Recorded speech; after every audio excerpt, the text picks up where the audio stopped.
Hello everybody, Maven here, and welcome back to another Arc 3.0 video. So I thought that Arc 3.0 Titan build that I posted yesterday was OP, and it is, but it doesn't come anywhere near this Hunter build. This build is just ridiculous, I'm telling you. So I posted a video, part one of this a few weeks ago, and it was a Liar's Handshake build, and I was saying how, oh, it's going to be meta in Arc 3.0, and there's no way we're losing these abilities. Turns out my predictions were correct. We didn't lose any of the abilities. The build is still exactly usable as it was. However, we got a lot of new things that makes this build way over the top. And so I'm excited to show it to you. I highly recommend going and watching part one, or else some things in this video might be a little bit vague. However, if you've been playing Destiny for a minute, it should be totally understandable. Anyways, before we get to the build, I usually like to show a little clip of gameplay so you can get a feel for it first. So we'll do that. But first things first, if you are new here and you enjoy Destiny 2, PvE and PvP weapon testing and builds, then you've come to the right place because we do that a lot here. So consider subscribing and liking. And with that, let's show some gameplay and then we'll break down the build. Hope you enjoy.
All right, let's break down the build with this first bit of information. So the main thing about Arc in general is that the survivability sucks. That Arc 3.0 Titan build I posted yesterday, yeah, it was nuts, but the only bits of survivability you had was thrustering into cover or Spark of Resistance, which says you get some resist while you're surrounded. That is the extent of your recovery. But on Hunter, with this Liar's Handshake build, your other bits of recovery are going to be combination blow itself. It says that defeating targets with this ability gives you a little bump of health, and then also cross counter on Liar's Handshake will heal you. So that's two little extra bits of recovery, but it doesn't stop there. So that brings us to lethal current. It says after dodging, your next melee attack is increased lunge range, which was the previously deadly reach, and it also jolts the target, which is how you saw those punches add clearing like crazy. And then when you damage a jolted target with the melee ability, it also blinds them. So when you're going around punching things, you're blinding them, and if you don't know, blinded enemies, they don't shoot back at you. So that is another massive chunk of survivability. That is absolutely huge. But then it still doesn't stop there, because that brings us to flow state. Defeating a jolted target makes you amplified, and remember, our punches from lethal current are going to jolt targets. So then when we are amplified, our dodge recharges more quickly, our reload speeds increased, and you are more resilient while dodging. So there is another piece of resist. So that in total I think is like 5 pieces of resist. So the survivability on this build is actually quite nice. So now let me explain Liar's Handshake, because I kind of skipped over it really quickly. If you are new to Destiny, you've never seen this, it says that cross counter, using your arc melee ability or being hit by a melee attack, will allow you to follow up with an extremely powerful melee counter punch that will heal you. So basically, we're just going to throw out our cross counter, just do like a charged punch, and then a normal punch. And that is how you do that 1-2 Liar's Handshake super powerful combo. And then you can proceed to use your Gambler's Dodge near the enemy to fully recharge your melee ability, and then hit them with the 1-2 again. Now, the cool thing is that combination blow says that defeating targets with this ability also fully refills your class ability energy. That is how you saw me being able to punch dodge, punch dodge, punch dodge, and they each fully recharge each other. So that is how the chain is endless with this build. And the amount of damage that Liar's Handshake gives you is 3 times melee damage, I believe. So it's really strong. And as for combination blow, it also says that you get an increasing stack of melee damage up to 3 times. And that buff, I don't know what stacks 1 and 2 are, but when you have 3 times stacks on it, which is really easy to get, it's going to give you 4 times melee damage. So 3 times from Liars, 4 times from this. And then on top of that, we're running this mod here called Well of Ions. Picking up your next Arc Elemental Well causes your next melee damage to deal increased damage. And that is a 0.3 times buff, so about 30%. And now, even though we're running Tractor Cannon and 1-2 Punch, we don't even need that for the punches alone to be insane. So I'll show you this clip against Carl. No debuffs, no Tractor Cannon, no 1-2 Punch, just punching alone. Just do the combination blow, cross counter. Dodge, combination blow, cross counter. And it just obliterates Carl. And note that combination blow's melee energy does not expend itself if the punch does not secure the kill.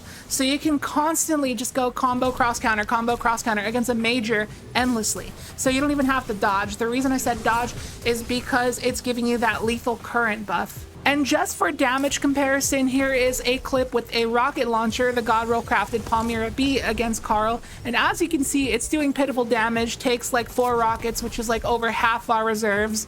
And then when you compare that to Tractor Cannon with 1-2 Punch Shotgun, it just blows it out of the water. It's not even close. This build is actually very strong for burst damage. So because of lethal current, making it so that our punches now jolt the target and create a damaging aftershock, this build is doing a lot more damage than it did before. I absolutely love it. Like I said, we're pairing it with some buffs and debuffs. We got Tractor Cannon here for a 30% debuff with a Scientific Method perk, and then we got a Xeno class with auto-loading holster and 1-2 Punch, and it's also Arc, which is very important. We'll get to that later. But anyways, 1-2 Punch is supposed to be a 300% damage buff, or 3 times. However, Bungie knows that 1-2 Punch is broken with Liar's Handshake, so they nerfed it together. So now with 1-2 Punch with Liar's Handshake, you're only doing 80% extra damage with 1-2 Punch, which is still really, really good, and this build definitely requires you to have that. So if you do build this build, just have a shotgun with auto-loading 1-2 Punch or anything plus 1-2 Punch, but that's the most important thing in the build. So the other weapons are pretty expendable. So if you're doing higher level content where you need champion mods, you can substitute out those other 2 weapons, but definitely have 1-2 Punch if you can. And another thing to note is that Xeno class is Arc. You can get this thing from Vanguard activities, but if you prefer Gambit instead, you can get the dead weight.